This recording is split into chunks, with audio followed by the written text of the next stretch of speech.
क्या ऐसे कारण हैं जिस कारण से गेहूं की फसल गिर जाती है? हम अच्छी खाद, पानी सब कुछ करते हैं, फसल की अच्छी देखभाल करते हैं, लेकिन जब फसल की मैच्योरिटी आ रही है, पकने की अवस्था पे आ रही है, तो फसल गिर जा रही है। ऐसा क्या कारण है? तो आज इसी बात पे चर्चा करेंगे, उन कारणों को समझेंगे और उन कारणों को दूर करने का प्रयास करेंगे, ताकि हमारी फसल अच्छी रहे और जिस तरह से ये फसल गिरी हुई है, ये फसल इस तरह से ना गिरे। देखिए, गेहूं की फसल तब गिरेगी जब ये ऊपर की बाली बन चुकी है, इसमें दाना बन गया और ये भारी हो गई है, और ये जो तना है इसका, ये इसको सपोर्ट नहीं कर पा रहा है, मतलब कमजोर हो गया है। तो ऐसी स्थिति में हवा चलने पर ये फसल गिर जाएगी। तो मेन कारण यही होता है कि बाली तो बन जाती है और बाली का भार बहुत ज्यादा है, तना पतला रह गया है, कमजोर रह गया है, जड़ें मजबूत नहीं है, तो ये जो हवा चलने के भार को नहीं सह पाती। तो आप देख रहे हैं कि कहीं गेहूं गिरा है, कहीं नहीं गिरा है। ये जो गेहूं के यहाँ कई सारे एक्सपेरिमेंट्स चल रहे हैं, परीक्षण चल रहे हैं, रिसर्च की जाती है गेहूं पे, और भी फसलों पे रिसर्च की जाती है। तो ये जो गेहूं गिरने के जो 3-4 बड़े प्रमुख कारण हैं, पहला तो ये है कि देखिए, जब ये बाली बन गई है और इसमें दाना बन गया है और इसमें हल्का पीलापन आना शुरू हो गया है, तब आपको सिंचाई नहीं करनी है। उस समय सिंचाई करेंगे तो जड़ें की जो पकड़ है मिट्टी में वो कम हो जाएगी, और ये इसका भार ज्यादा है तो हवा चलने पर ये गिर जाएगा। तो यही कारण होता है कि अ, अगर हम बहुत लेट सिंचाई करते हैं तो हवा चलने पर गेहूं गिरेगा, क्योंकि जड़ की पकड़ जब मिट्टी में नमी है तो कम रह जाएगी। तो जब बाली में पीलापन आ जाए तब आपको सिंचाई नहीं करनी है। जो लास्ट इरिगेशन है वो बड़ा क्रिटिकल है। अगर आपने उसमें देर कर दी तो ये गेहूं गिरने की संभावना रहती है। और सामान्यतः जो मैंने आपको बताया, जब बाली में हल्का पीलापन हो उससे पहले ही हमें सिंचाई कर देनी चाहिए, और ये स्थिति लगभग बुआई के 110 दिन बाद आती है सामान्य दशा में उत्तरी भारत के क्षेत्रों में, और अलग अलग जगह ये अलग अलग हो सकता है। लेकिन बाली को देख करके पहचान कर लें कि अगर उसमें हल्का पीलापन शुरू हुआ है तो फिर उसके बाद आपको कोई सिंचाई नहीं करनी। तो पहला कारण तो ये बहुत बड़ा कारण है। दूसरा, देखिए, जैसे मैंने आपको बताया कि ये तना कमजोर रह जाता है। अगर ये तना कमजोर रह गया, ये इसको सपोर्ट नहीं कर पा रहा है, नीचे से ये पतला रह गया, तो ये गिर जाएगी। अब ये तना पतला क्यों रह जाता है? अगर हम बहुत ज्यादा नाइट्रोजन दे देते हैं तो पौधा ये लंबाई पकड़ लेता है, गेहूं की लंबाई बढ़ जाती है। बहुत ज्यादा नाइट्रोजन देने पर यह स्थिति होती है।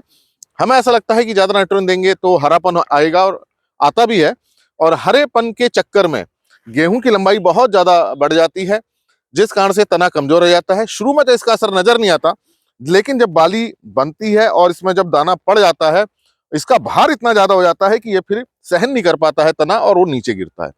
तो आपको जो भी नाइट्रोजन देनी है, अपने क्षेत्र की जो संस्तुति मात्रा है, रिकमेंडेड डोज है, वही देनी है। देखा देखी नाइट्रोजन नहीं देनी, बहुत ज्यादा यूरिया का प्रयोग नहीं करना है। जितनी ज्यादा नाइट्रोजन जरूरत है उतना ही आपको यूरिया देना है। इससे ज्यादा देंगे तो तना कमजोर रह जाएगा और ये गिरेगा। और एक ये भी बहुत बड़ा कारण रहता है कि बहुत ज्यादा यूरिया का प्रयोग करना, और हम ये नहीं देखते कि हमें 1 एकड़ में कितना डालना है, वैरायटी कौन सी है, सोइंग टाइम क्या है, वहां की जलवायु कैसी है, वहां की मिट्टी कैसी है, उस हिसाब से वहां की रिकमेंडेड डोज संस्तुत मात्रा निकाली जाती है। उसके अनुसार ही आपको प्रयोग करना चाहिए। ज्यादा आप यूरिया देंगे तो यह समस्या आएगी। तीसरा जो बड़ा कारण रहता है, वो बीज दर का बहुत ज्यादा प्रयोग करना। जब हम बीज बहुत ज्यादा लगा देते हैं तो पौधे आपस में बहुत पास पास हो जाते हैं, और जब पौधे पास पास होते हैं तो उनमें कंपटीशन होता है, उसमें प्रतिस्पर्धा होती है, और ऐसे में पौधों के तने कमजोर रह जाते हैं। तो बहुत ज्यादा बीज लगाएंगे एकड़ में तो बहुत ज्यादा पौधे रह जाएंगे इकाई क्षेत्रफल में, और उस कारण से वो तने कमजोर रहते हैं। और शुरू में तो ये बात पता नहीं चलती हमको, लेकिन जब ये बाली बन के तैयार होती है, जब गेहूं गिरता है, तब इसका हमें असर नजर आता है। तो आप ये 3-4 बातों का ध्यान रखिए कि आपको जो लास्ट इरिगेशन है वो समय से कर देनी है, नाइट्रोजन का बहुत ज्यादा प्रयोग नहीं करना है, और बीज दर भी बहुत ज्यादा नहीं लगानी है। तो आप देखिए, जो नाइट्रोजन का प्रयोग और जो बीज दर है वो तो आपको शुरू से ही ध्यान रखना है, कि हम इसको शुरू से ध्यान करके चलें कि बहुत ज्यादा बीज ना लगाएं, बहुत ज्यादा नाइट्रोजन ना दें। और जहां तक पानी की बात है, तो अगर इस स्टेज में आ रहा है गेहूं तो फिर आपको पानी देने की जरूरत नहीं है, नहीं तो गेहूं गिरने की संभावना बनी रहेगी। तो ये मैंने आपको कारण बताए कि किस कारण से गेहूं गिर जाता है। इन बातों को आप ध्यान में रखिए, ताकि आपकी फसल अच्छी रहे, स्वस्थ रहे, और ये ना गिरे।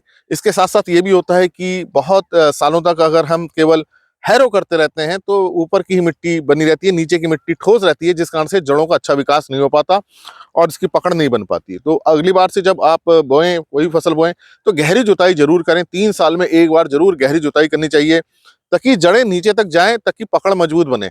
अगर जड़ों की पकड़ मजबूत नहीं होगी तो ये समस्या बनी रहेगी। तो गहरी जुताई हमको जरूर करनी चाहिए, 3 साल में एक बार कर दें, ताकि जड़ें अच्छी तरह से अपना काम करें।